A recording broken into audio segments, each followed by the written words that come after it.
All right, let's move on to molecular polarity. Now, polarity just really means that you have two separate regions.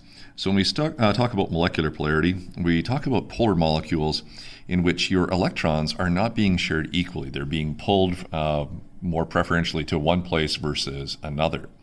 So what this means is that polar molecules do not have a balanced amount of charge distributed throughout the molecule. What this leads to is something that is kind of bordering upon what we saw with ionic. In ionic compounds, remember that electrons are transferred from metal to nonmetal, creating a positive cation as a remnant of the metal and a negative anion as a remnant of the nonmetal. Those are actually fully charged ions. When we have unequal sharing of electrons, what happens is we get a slightly positive region for the area which the electrons are less frequently inhabiting, and a slightly negative region where the electrons tend to hang out a little bit more. What this means, or what this does, is it creates polar bonds within our particular molecule. And if we have multiple bonds, we could still work out to a nonpolar or sort of a neutral arrangement for our molecule, depending upon that geometry that we were looking at in the previous section. So here, let me show you two quick examples here. Carbon dioxide. Carbon dioxide has polar bonds. The electrons tend to hang out more preferentially towards the oxygens, and we'll explain why shortly.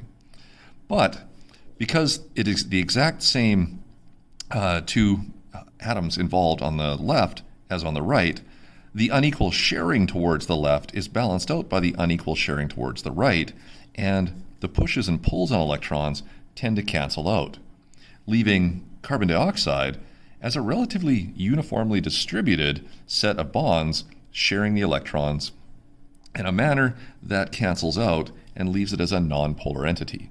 In other words, we don't see any sort of permanent slight charging going on at any one particular region of that molecule.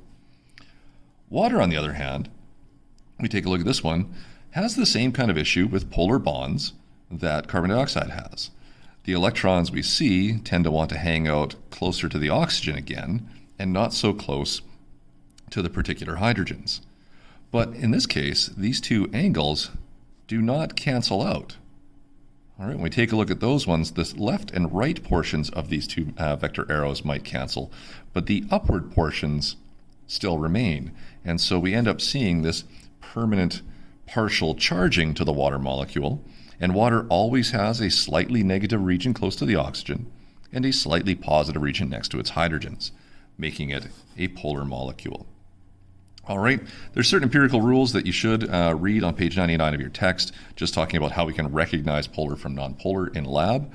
All right, but we should get into the theory of it a little bit more first. So how did we know that water and carbon dioxide would have polar bonds, and how did we figure out that they were ultimately nonpolar and polar respectively?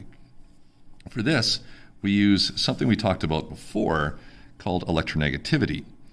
Now, electronegativity is just a way of talking about a particular atom's ability to attract electrons to itself. If we take a look at fluorine, we see that number right here. All right, 4.0, that is the highest one on the periodic chart. That means fluorine is the absolute best at attracting electrons to itself.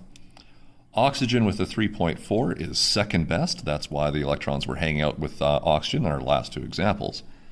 And then we see our metals like sodium 0.9, francium 0.7. They tend to have very, very low numbers when we take a look at this one, which means they're very bad at attracting electrons. So conversely, they should be very good at giving them up.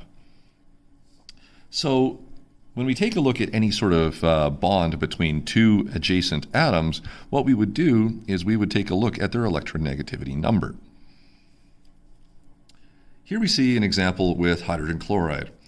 It is going to be a covalent bond between the nonmetals of hydrogen and chlorine.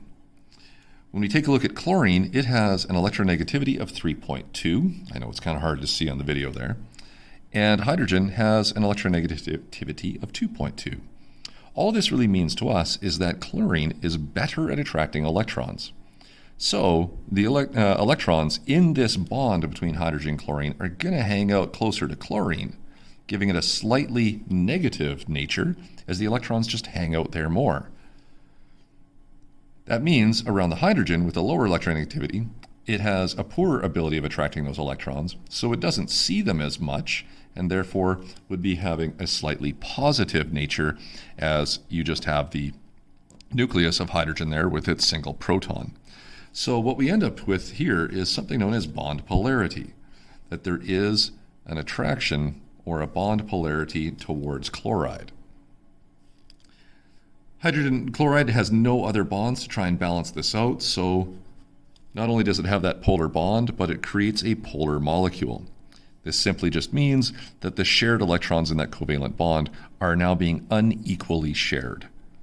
The chlorine gets them more often than the hydrogen does, causing this partial charging. This is what's known as polarity. So, the greater that electronegativity number difference that we see, the more polar the bond will be. Well, it makes sense to think that if you have unequal sharing, there has to come a point in which the sharing is so unequal we could say things are transferred. When we get to this threshold point, we say we're no longer sharing the electrons, we've transferred them, and now we have something known as ionic bond. We have something called the Linus Pauling scale, which he developed a scale of how electronegativity difference relates to the type of bond formed. Now, while this is not an absolute rule, it will work for most cases. The only thing that is truly nonpolar, is something that would have a difference of 0. Small ranges, would be such a insignificant difference that we could pretty much say that the molecule is nonpolar, although there's no real absolute definition on where something is assumed to be nonpolar. So we get into this larger difference here. Anything between 0 and 1.7 would start to show a large difference. And the larger the difference, the more unequal the sharing. So we say that polar covalent is between 0 and 1.7. Anything greater than 1.7 is such an unequal sharing of those electrons, it is said to be ionic. You have the formation of ions and ionic bonding, which is not part of Chapter 3. All right, remember, we're spending time looking at the molecules, and now we're starting to take a look at the nature of the covalent bond. Is it truly nonpolar with equally shared electrons, or is it polar with unequally shared electrons? So we can take a look at a couple of examples here. If I have 2 hydrogen atoms, I know that hydrogen, will only form a single bond. So if we take a look at hydrogen atoms in an H2 molecule, then we can take a look at how these electrons will be shared. For this, what we do is we take a look at our periodic chart, and we go look at the electronegativity number that is listed for the atoms involved in the bond. For this one, it's 2.2 for each one. So if I have a 2.2 here and a 2.2 here, we ask ourselves, what is the difference between these two numbers?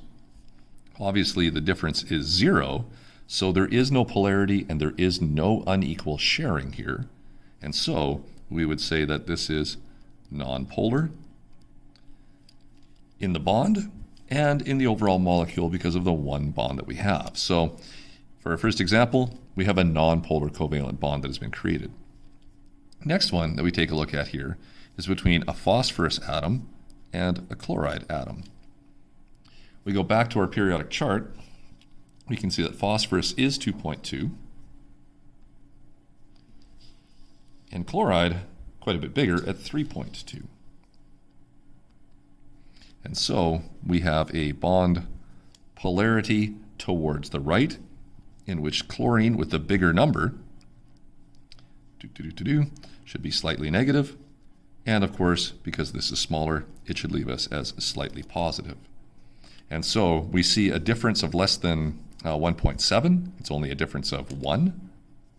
And therefore, this must be a polar covalent bond. Or in other words, a shared set of electrons that aren't shared equally. If we take a look at sodium and bromine, sodium bonded to a bromine. Sodium, when you look that one up on your periodic chart, is 0.9. Bromine, when you look at that one, is 3.0. When you look at the difference, that's a difference of 2.1, which is greater than 1.7, which means there's not actually a shared pair of electrons here. The electron is actually transferred to bromine, and so we end up with an ionic bond